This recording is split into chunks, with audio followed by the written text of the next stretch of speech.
Hi, this is Paul. I had a conversation with Connor McDonough. Hope I'm saying his name right.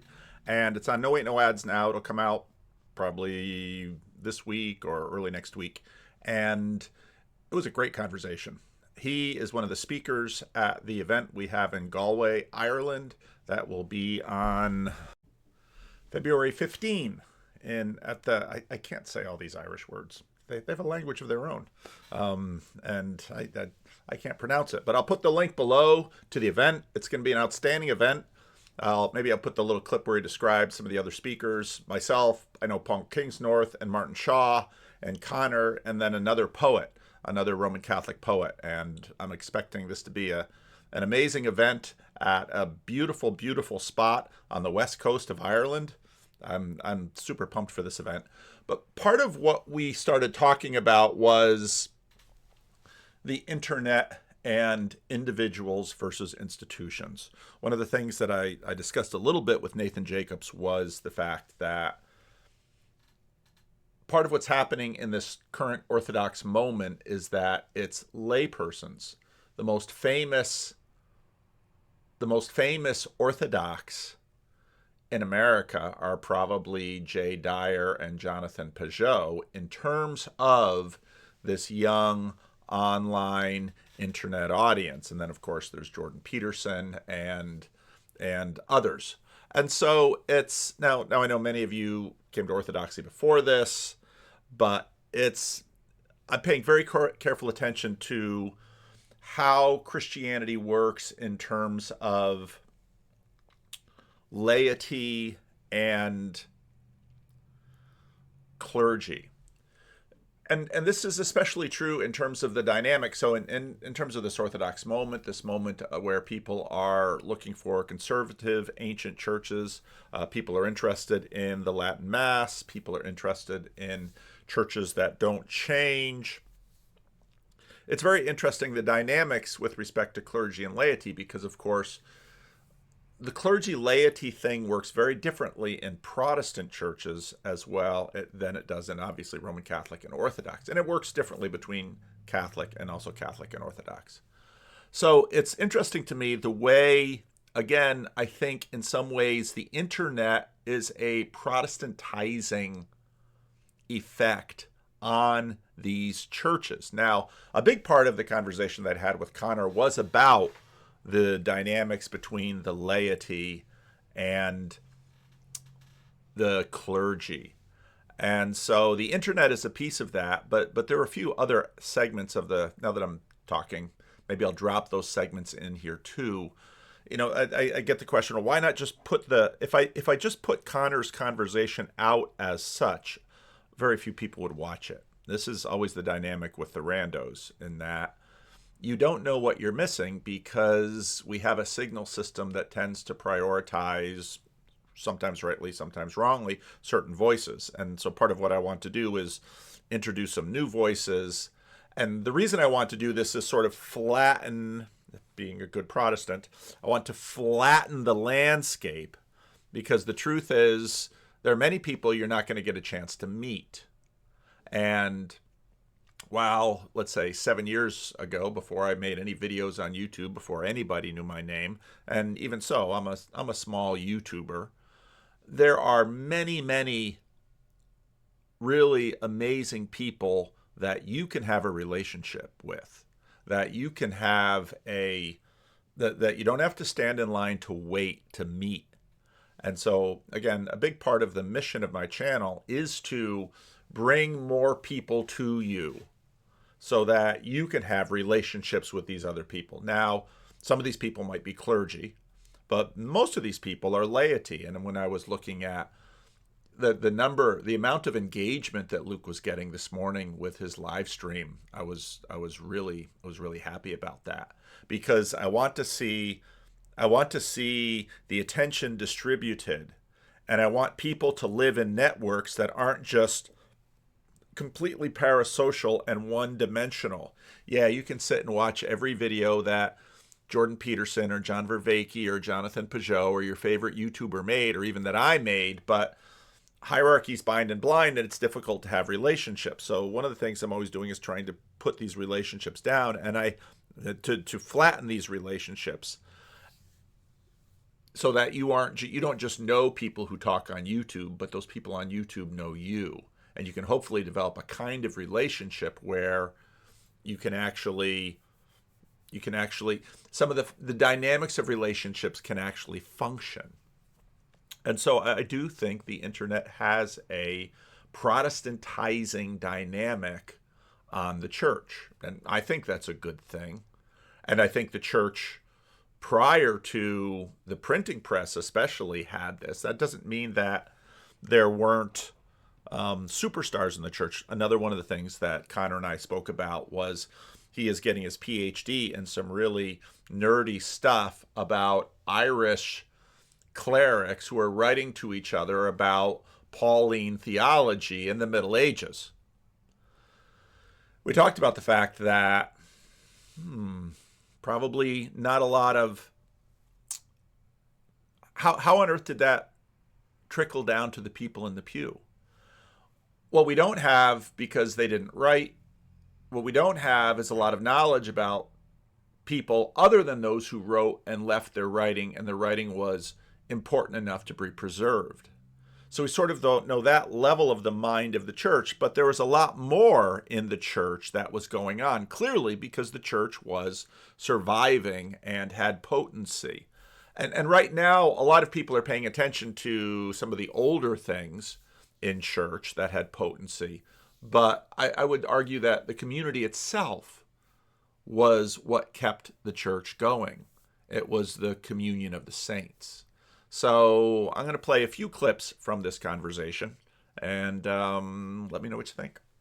He was responsible for a short while for the social media output of the Irish Dominican friars. And I had a phone call with one of our French friars who's really making a big impact online. Paul Adrien is his name. And he's extraordinary, but his advice to me was not to run an institutional account. Now, I didn't have a choice in that. I was under obedience. This is what I had to do, and I had to somehow represent all of the friars of the province and the kind of diversity and so on. But his argument was very strongly that the internet is a space where personality counts hugely, and people are attached to personalities. And he said it's difficult for him, and there are immense risks in this, and he's very aware of the risks. We function as community men, and it's really risky when a friar goes out on his own and develops his own personal apostolate. We're very concerned about these things. So he's very aware of that. But he has a personal account. He's always the one who's speaking to camera. He responds to things rapidly, which wouldn't be possible institutionally. And I think that's something of a risk. And lay people are freer in a certain sense to respond rapidly to questions. They don't have to get the imprimatur from on high. So I think that's one reason for which laity are especially fitted to the kind of online mission in our time. And when you find, and I find this is a risk myself, in order to kind of to do well online, sometimes you have to be a little bit spicy and a little bit snarky. And I find myself doing that, and I'm kind of saying, why am I doing that? Mate, that's really not. It's not a good look for a priest, especially. And I think this is the challenge. As a priest, you have this pastoral sense. You are truly responsible for everybody who you come into contact with, in a way that a layperson isn't spiritually responsible in the same way. And so I have to be so careful online that I'm not smacking somebody down for a few likes. And yet smacking people down for likes does seem to function well online. That'll get the clicks.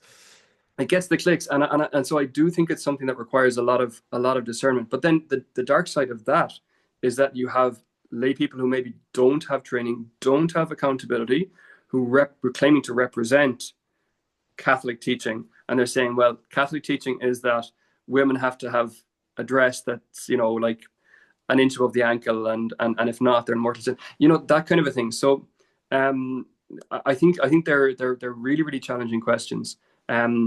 But at the same time, I think the more I study history, the more I realize that every age has been an age of the laity, as well as an age of the clergy. And I mean, you touched on it. If the monasteries in early Christian Ireland were functioning, there has to have been massive lay commitment to these things, massive lay commitment. Families don't give their children to be monks and nuns unless they're really committed to this. And just one other example I found was really, really moving recently, a diary of a Dominican friar, a lay brother, so he wasn't a priest, from the late 19th, early 20th century. And he wrote in this diary a little biography of his father and of his mother. And they're the most moving things I've ever read. Wow. He's describing these people who lived through the Great Famine. So his father had been a weaver, and was doing well. They lost everything. They had 4 boys in the family. They were literally just migrants in Connemara, going around cutting turf. Their animals all died. Just real living through the most intense suffering. People starving, literally starving around them. But throughout this time, the father worked as a catechist, and this was a totally voluntary thing. Nobody had trained him or asked him. But when he arrived in his parish and was raising his children, he taught the faith to the local people. And we're told in the church and also in his home, he's teaching the faith to the local people. And that this becomes so popular that it had to take place in a field outside his home. And this is in the wilds of Connemara, and just totally self-motivated. This is a man living out his baptism and his confirmation. And not only that, he wrote songs in Irish, which are recorded in this little diary. He wrote songs in Irish so that people could sing them and remember the key truths of the faith. And the mother, there was a certain time when they were living 10 miles from the nearest church. So all the boys were walking to 10 miles there and 10 miles back. But the mother stayed at home with the local women, and they prayed on that day so that the whole day would be kept holy, he says. And she would tell them stories that would make them think of heaven. And again, like I said, these are people who are on the edge of starvation. And these are lay people who are utterly committed to living out their baptism and confirmation at a time when people would say, oh, that was the age of the clergy. No, I mean, every age of Christian flourishing is an age of the laity. That is super interesting. Well, I want to sort of locate this because, part of what I'm interested in now is the fact that we are in a moment now where Protestants, Catholics, and Orthodox can have conversations together. Yeah. And practice, I mean, it's so interesting as you talked about your mother's faith. Practice amongst, I'm not going to talk about the Orthodox because they're pretty new to me, but Catholics and Protestants in terms of personal Bible reading, is probably increasingly common, over the divide, and I very much celebrate that. It also, and please correct me if I'm wrong, I suspect that in a period like the 8th, 9th century, most of these conversations that you are overhearing now via reading what they wrote, these are conversations between what today we might call scholars. Yep. These are, and it's also fascinating watching, let's say, with this sort of Orthodox resurgence in the West, a lot of interest in church fathers. And, many of these church fathers, these are not people writing for popular audiences. There's no such thing in many ways before the printing press of a popular audience. You're highly literate, wealthy enough to purchase books, or part of an institution, a religious institution that will manage all of this stuff. Yeah. And so then let's call it I don't mean it in a derogatory, but sort of the chatter between clergy and academics and scholars trying to interpret Paul, especially if you're not in a context where, like for myself as a Protestant minister, I have, a wall full of commentaries, and every week I spend time, obviously, studying the texts, looking at commentaries, trying to get a sense of something. But it's always to the fact that I have a half hour, sermon to give to my people. And so that obviously shapes the manner of chatter going on. And one of the things that you learn, I learned in seminary is that certain commentaries, especially of a certain era in the modernist period, so many commentaries, they were fixated on, let's say, source criticism or Mm, form criticism. When I, as a minister, I'm talking to people who are trying to live out their lives, and it's like they don't care about J, P, and E, and they yeah, don't, all of this stuff that was happening tended to happen a lot in sort of the modernist period. yeah. How when you're reading these conversations between people obviously who are deeply trying to make sense of the Pauline text, how did that then get translated or filtered down into the church itself? I mean, it's Mm, probably not coming down through homilies necessarily then, but probably through formation of what? I'm super curious mm. about that. Yeah, no, that's a really important question, a really difficult question. It's one that's at the back of my mind all this time because you're right. This is a scholarly conversation, um, and even asking like what motivates these scholars to do this work is an important question as well. There's a beautiful one of the most famous Old Irish poems, so a poem written in the Old Irish language, is by a monk who compares his scholarly work to that of his cat, his pet cat called Ponger Bon, who's this white cat, and he describes the cat chasing mice like I chase the meaning of words. And it's a really beautiful poem. He says this cat is really good at his art, and I'm working hard at my craft as well. So I suppose for these scholars, there's perhaps a sense in which it was just a kind of a natural thing. If you were able to do it, you would do it. It was just kind of part of the monastic life, um, maybe part of monastic excellence. Definitely from very early on, possibly one of the oldest poems written in Irish, although my PhD supervisor disagrees, in fact, and he edited this text, is called Avra Cholam Killa, and it's a description of the virtues of Saint Columba of Iona, who's one of the earliest Irish saints.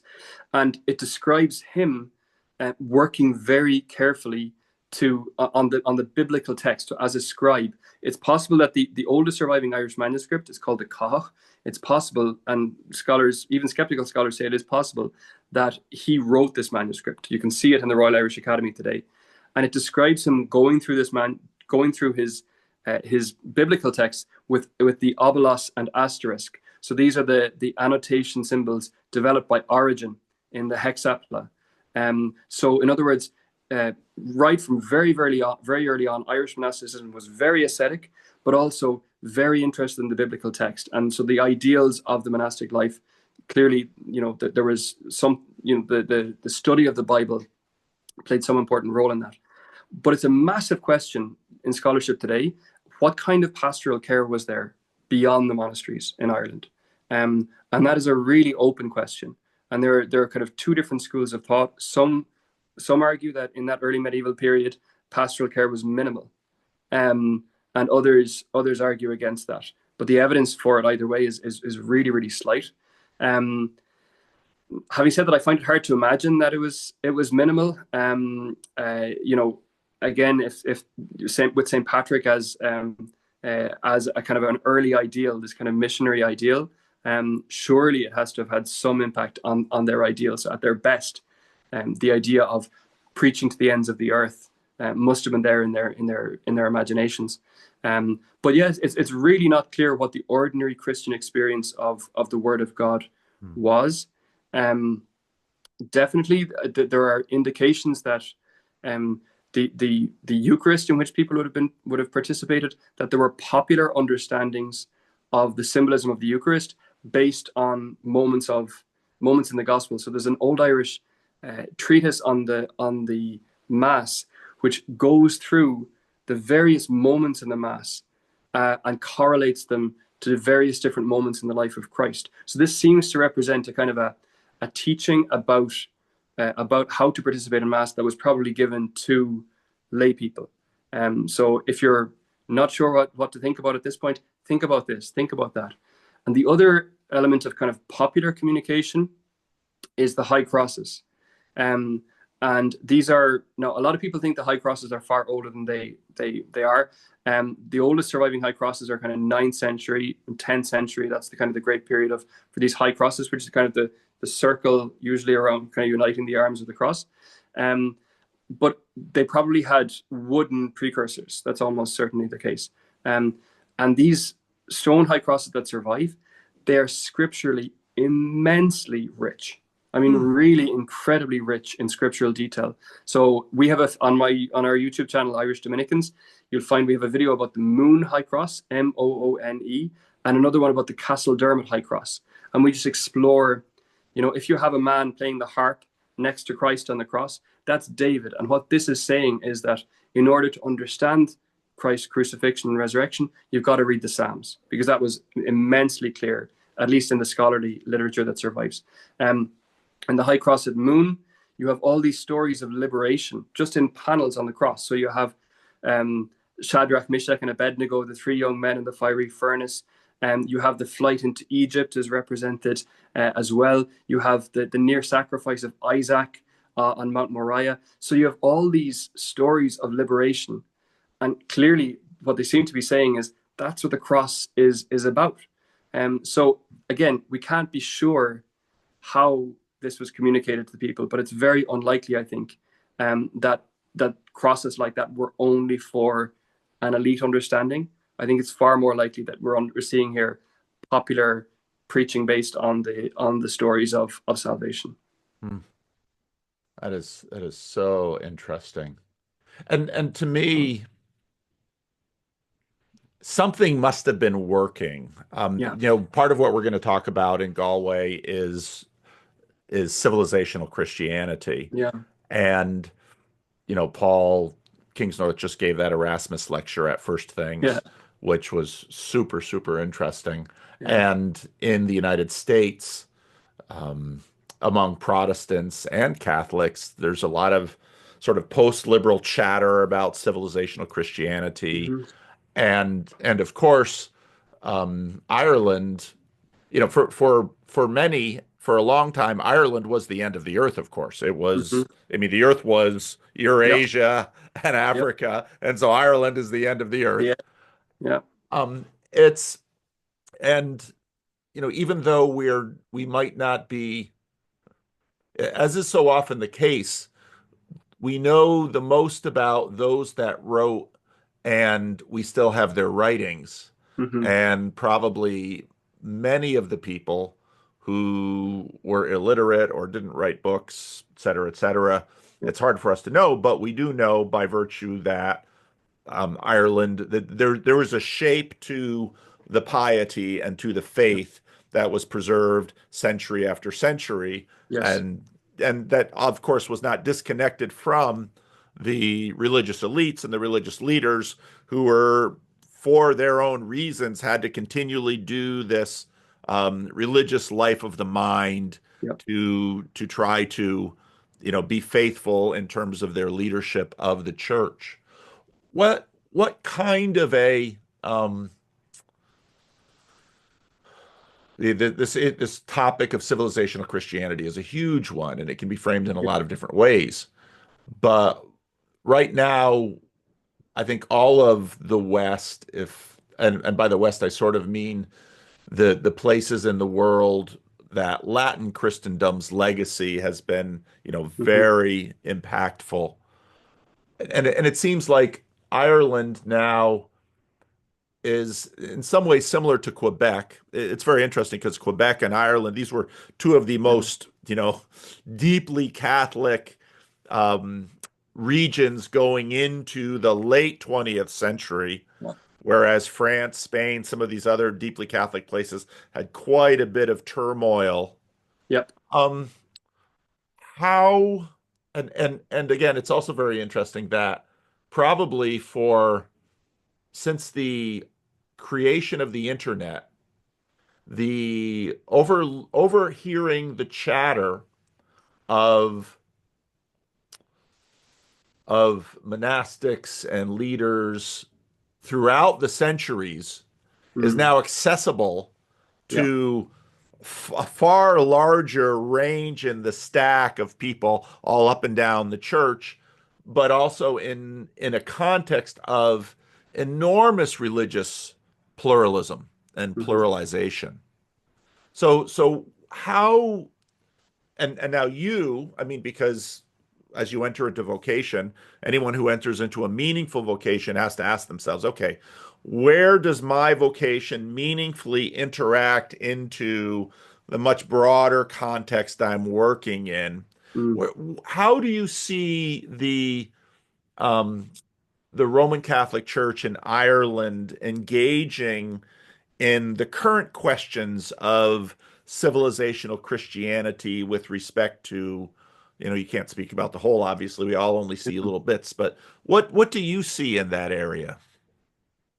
I think it's exceptionally feeble at the moment. I think Hmm. that's just to be frank, um, and I would say, you know, the main sense at a popular level among people like my age and older, I'd say a fairly common attitude to the church is just kind of disgust, and disgust at really serious scandals that deserve disgust. Hmm. Um, but there's a sense in which people are kind of saying, well, to hell with all of that.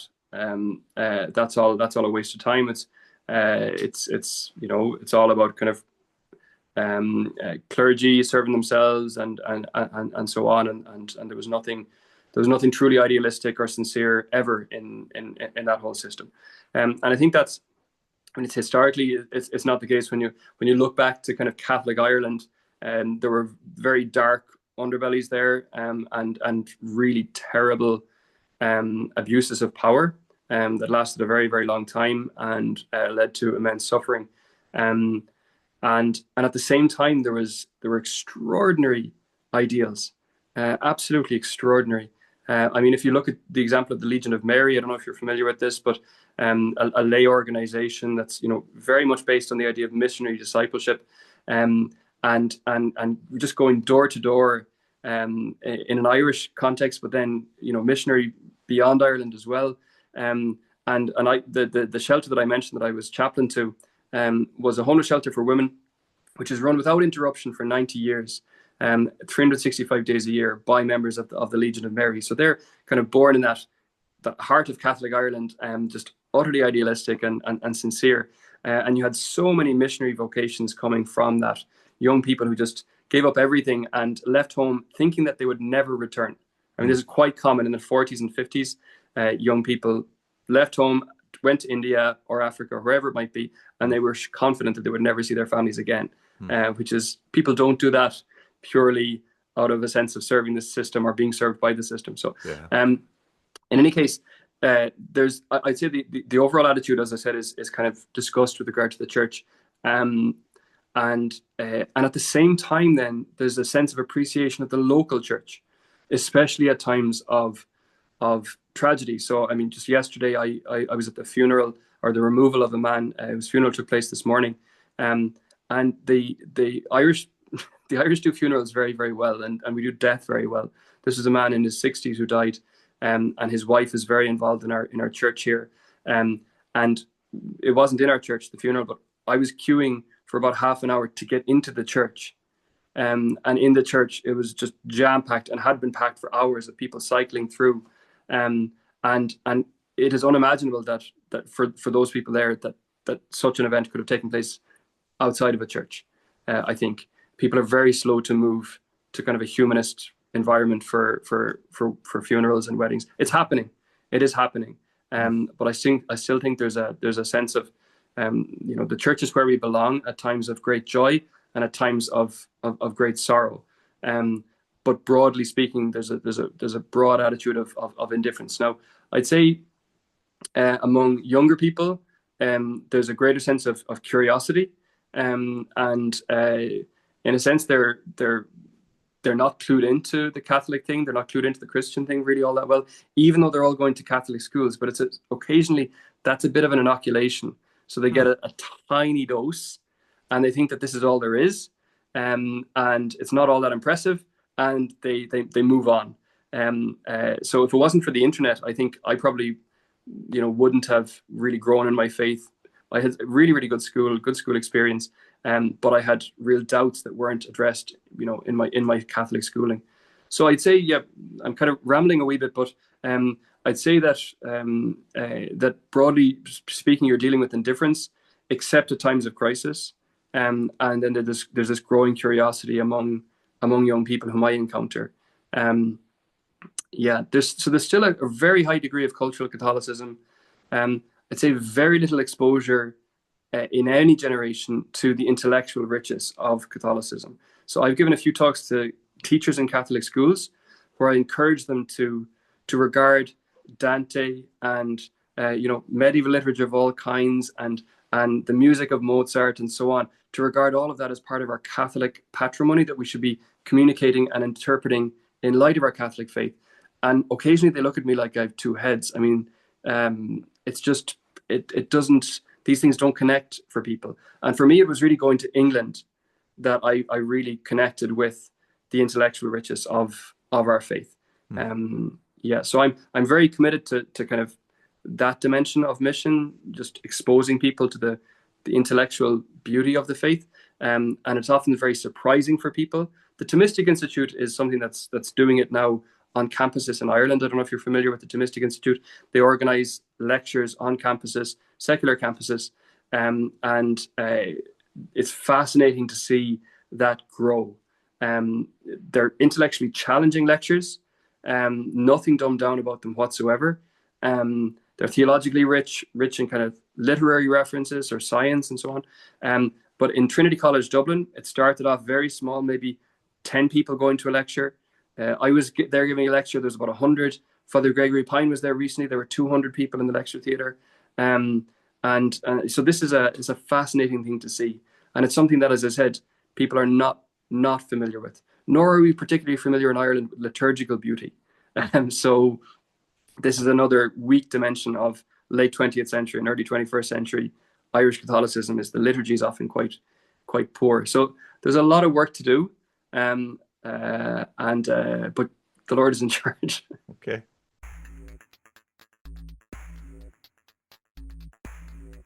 The catchphrase I say go to church. And what I mean by that is, in some ways, you have to engage in the human relationships around you. That's like the best way to go about that. You have relationship, you have a family, you have some kind of community around you. And so that's the best place to go, because in some ways that's the place that will have this procedural aspect to it that will ground the other stuff. It's like if you have to to help your kids with their homework, or you have to do this kind of really grounded stuff that has very little to do with the ideology. You get engaged in other people's lives, then it binds you in a different way, right? And then like my father would, he was going to church, and I wasn't really living with him, but he was going to church, and he would like kind of see that. So those are elements of this conversation. Is I got to go to church.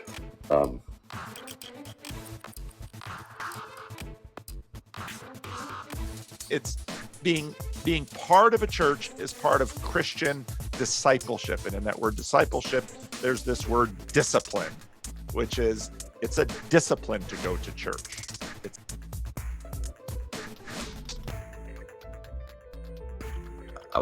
What would be so great about actually going to a church is like you start going to a church so that when you do need like to be prayed for, when you have something to be prayed for about, you have a place to just say that. You're dead on right, Grizz, and that is what the church is for. To know and be known, to love and be loved, to have a place to go where people can pray for you, where they will welcome you in. And this is, again, part of why I want churches to have estuaries, because it is, I know that it is difficult in many churches for people to, in a sense, come in and bring their real self. And what I mean by that is have to say what's on their mind, or you can't wrestle with them. It's like, so Plato, as John reminds us, is broad, so he's a wrestler. You can't wrestle over a screen. So maybe if it's paintball for Jesus, maybe it should be wrestling with Play-Doh. Because, and in church, in a real space, now often it doesn't happen, I understand that, but at least there's a chance to actually have a relationship with grit. And that's part of why churches are local, they're relational, they're face-to-face, they're in real life. Said about why would young people want to go to church, and I feel like I want to have some kind of dynamic message or something that if they do find some reason to come, I'm trying to fish, so I'm throwing bait and I'm trying to hook somebody. And it's what Paul is doing too. He said about being evangelical. It's evangelism of some sort. Well, fishers of men is Yes. is the promise, yes? Yes, correct. Was possessed. We did go to church today. I took communion.